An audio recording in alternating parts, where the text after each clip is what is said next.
ರಾಜ್ಯಾದ್ಯಂತ ಇಂದು ಮಳೆಯ ಅಬ್ಬರ ಮುಂದುವರೆದಿದೆ. ಹಲವು ಜಿಲ್ಲೆಗಳಲ್ಲಿ ಧಾರಾಕಾರ ಮಳೆಗೆ ಹಳ್ಳ ಕೊಳ್ಳಗಳು ತುಂಬಿ ಹರಿತಾ ಇವೆ. ಹವಾಮಾನ ಇಲಾಖೆಯು ಆಗಸ್ಟ್ 13ರವರೆಗೆ ರಾಜ್ಯಕ್ಕೆ ಭಾರಿ ಮಳೆಯ ಮುನ್ಸೂಚನೆಯನ್ನ ನೀಡಿದೆ. ಹಲವು ಜಿಲ್ಲೆಗಳಲ್ಲಿ ಯೆಲ್ಲೋ ಅಲರ್ಟ್ ಅನ್ನು ಘೋಷಿಸಲಾಗಿದೆ.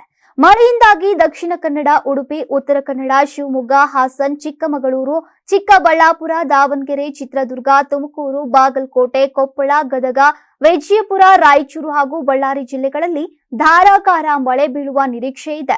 ಬೆಳಗಾವಿ, ಬೀದರ್, ಧಾರವಾಡ, ಹಾವೇರಿ ಮತ್ತು ಯಾದಗಿರಿ ಜಿಲ್ಲೆಗಳಲ್ಲಿ ಹಗುರದಿಂದ ಸಾಧಾರಣ ಮಳೆ ಇರುವ ಸಾಧ್ಯತೆ ಇದೆ.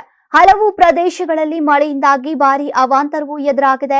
ಎಚ್ಡಿ ಕೋಟೆ ತಾಲೂಕಿನಲ್ಲಿ ರಸ್ತೆಗಳು ಕೆಸರಿನಿಂದ ತುಂಬಿ ವಿದ್ಯಾರ್ಥಿಗಳು, ಮಹಿಳೆಯರು, ವೃದ್ಧರು ಸಂಚಾರದಲ್ಲಿ ಪರದಾಡ್ತಿದ್ದಾರೆ.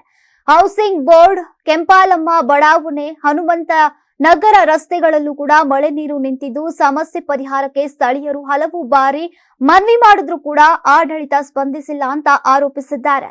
ಕೋಲಾರ ಜಿಲ್ಲೆಯಲ್ಲಿ ಕೂಡ ರಾತ್ರಿ ಸುರಿದ ಮಳೆಯಿಂದಾಗಿ ತಗ್ಗು ಪ್ರದೇಶಗಳು ಜಲಾವೃತಗೊಂಡಿದ್ದು ಗಂಗಮ್ಮನ ಪಾಳ್ಯದಲ್ಲಿ ಮನೆ ಮನೆಗೆ ನೀರು ನುಗ್ಗಿದೆ. ಅಂತರಗಂಗೆ ಬಳಿಯ ದರ್ಗಾ ಬಳಿ ಬೃಹತ್ ಮರ ನೆಲಕ್ಕುರುಳಿದ ಘಟನೆ ಕೂಡ ನಡೆದಿದೆ. ಸ್ಥಳೀಯರು ಸೂಕ್ತ ಚರಂಡಿ ವ್ಯವಸ್ಥೆ ಇಲ್ಲದಿರೋದೇ ಸಮಸ್ಯೆಗೆ ಕಾರಣ ಅಂತ ಆರೋಪಿಸಿದ್ದಾರೆ.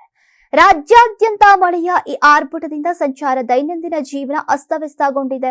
ಜನತೆ ಹವಾಮಾನ ಇಲಾಖೆಯ ಎಚ್ಚರಿಕೆಗೆ ಅನುಸಾರವಾಗಿ ಮುನ್ನೆಚ್ಚರಿಕಾ ಕ್ರಮ ಕೈಗೊಳ್ಳುವಂತೆ ಅಧಿಕಾರಿಗಳು ಸಲಹೆಯನ್ನ ನೀಡಿದ್ದಾರೆ.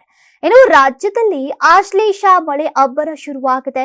ಮಲೆನಾಡು ಹಾಗೂ ಕರಾವಳಿ ಕೊಂಚ ರೆಸ್ಟ್ ಕೊಟ್ಟಿರೋ ವರುಣದೇವ ಉತ್ತರ ಕರ್ನಾಟಕದಲ್ಲಿ ಪ್ರವಾಹವನ್ನ ಸೃಷ್ಟಿಸಿದ್ದಾರೆ.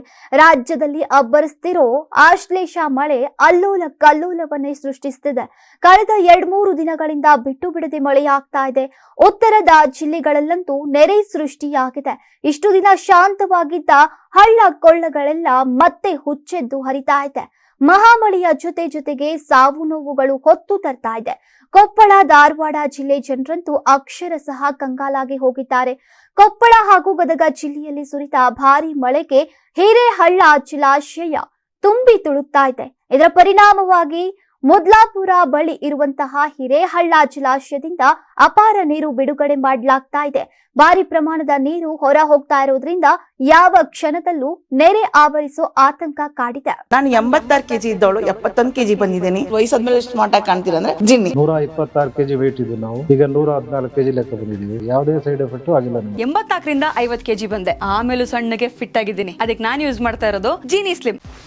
84ರಿಂದ 50 ಕೆಜಿ ಬಂದೆ. ಆಮೇಲೆ ಸಣ್ಣಗೆ ಫಿಟ್ ಆಗಿದ್ದೀನಿ.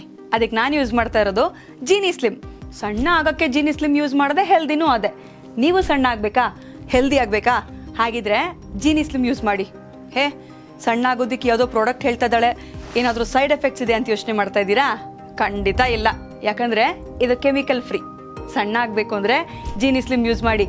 ಹೆಚ್ಚಿನ ಮಾಹಿತಿಗೆ ಕೆಳಗೆ ಡಿಸ್ಪ್ಲೇ ಆಗ್ತಿರೋ ನಂಬರ್ಗೆ ಕಾಲ್ ಮಾಡಿ.